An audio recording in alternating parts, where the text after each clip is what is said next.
Friends, આજના new વ્લોગમાં આપનું સ્વાગત છે. હું નેહા આજે જઈ રહી છું કાંકરિયા કાર્નિવલ.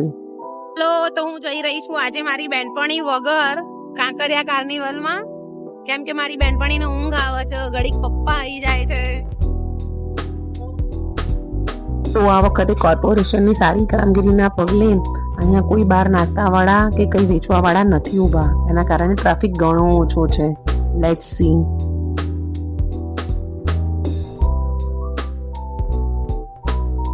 તો આજે તો ટિકિટની લાઈનમાં ઊભું રહેવાનું નથી, તો આજે સીધા જઈશું અંદર. જોઈએ હવે કેટલી લાઈન છે ફ્રી એન્ટ્રીમાં.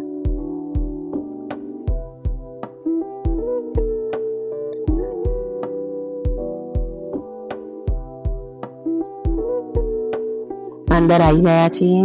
બહુ ખાસ નથી લાઈન, ફટાફટ અંદર પહોંચી ગયા છીએ. ઇન્સ્ટાની સાથે જે મેં પહેલો સ્ટેજ જોયો ત્યાં મ્યુઝિક પ્રોગ્રામ ચાલી રહ્યો હતો. મ્યુઝિક લવર માટે બહુ પરફેક્ટ સ્ટેજ હતું આ, જ્યાં નવાથી લઈને જૂના ગીતો, કિશોર કુમાર સુધીના ગીતો હતો. ઓડિયન્સ હલવાનું નામ નથી લઈ રહી. જેને જ્યાં જગ્યા મળી ત્યાં ચેરમાં મળી તો ચેરમાં, ઊભા ઊભા તો ઊભા ઊભા.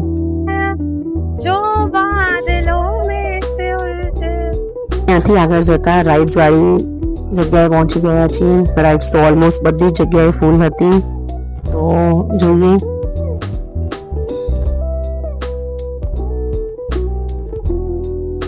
આવું બધું આપણાથી તો ના થાય. ચક્કર આવે, ઉલટી કરી કરીને અડધા થઈ જઈએ. તો આપણે તો અહીંયાથી પાછું નીકળવું જોઈએ.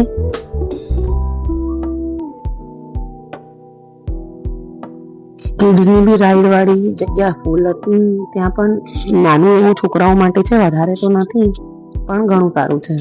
રોલર કોસ્ટર, ટોલ ટાવર, મોટા માટે પણ ઘણી રાઈડો છે અને સસ્તી પણ છે.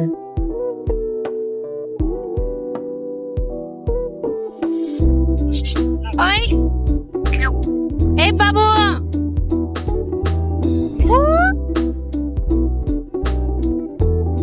થોડું આગળ આવી ગયા તો મોટી સ્ક્રીન ઉપર બીજા સ્ટેજનો પ્રોગ્રામ ચાલી રહ્યો હતો. તો બીજા સ્ટેજ ઉપર આવી રહ્યા હતા ગુજરાતના સીએમ ભૂપેન્દ્રભાઈ પટેલ. બધા અહીંયા બેસીને જોઈ રહ્યા હતા. મોટી સ્ક્રીનની એક્ઝેક્ટ સામે હતું નગીનાવાડી. તો નગીનાવાડી નામ સાંભળીને એવું યાદ આવ્યું કે થોડું જ્યારે અમે યંગ હતા ત્યારે એવું સાંભળ્યું હતું કપલ માટે બહુ ફેવરેટ જગ્યા છે આ.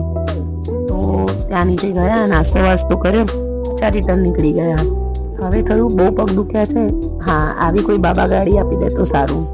લેઝર શો પણ ચાલુ થઈ ગયો હતો, થોડું એ પણ જોઈ લીધું. મોટી સ્ક્રીન પર જોયું કે ભૂપેન્દ્રભાઈ પટેલનું આગમન પણ થઈ ગયું છે. બાકીને થોડી વાર માટે બેસી ગયા. બેઠા તો એવું થયું હા હવે પરફેક્ટ જગ્યાએ બેઠા છીએ. ડ્રોનથી કંઈક લેઝર શો ટાઈપનું બનતું હતું. તો એમાં લોકલ ટુ વોકલ હોવું જોઈએ પણ ગ્લોબલ આવ્યું. વાવ.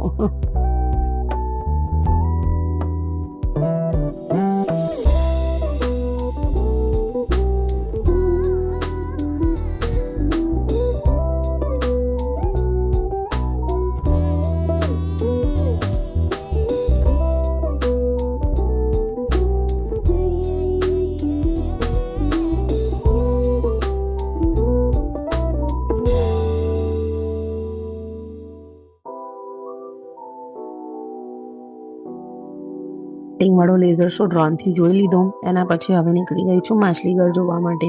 બહુ નાની હતી ત્યારે ગઈ હતી કાંકરિયાવાળા માછલીઘરમાં. તો હવે ફરીથી પહોંચી ગઈ છું. એડલ્ટ માટે 5 રૂપિયા ટિકિટ છે અને બચ્ચાઓ માટે 2 રૂપિયા ટિકિટ.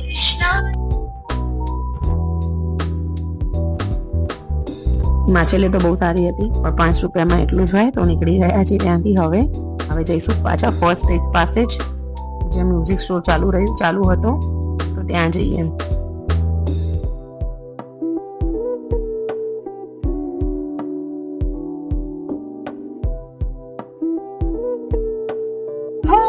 खुशी से हर हमसे बेगाना होता, दीवाना होता. પહોંચી તો એક ભાઈ મોજે દરિયા મૂવીનું પોસ્ટર લઈને ઊભા હતા. ત્યાં ઊભા રહ્યા પછી ખબર પડી કે આ પોસ્ટરમાં જે ટોપીવાળા ભાઈ દેખાય છે એ તક્ષ શાહ એ પોતે જ.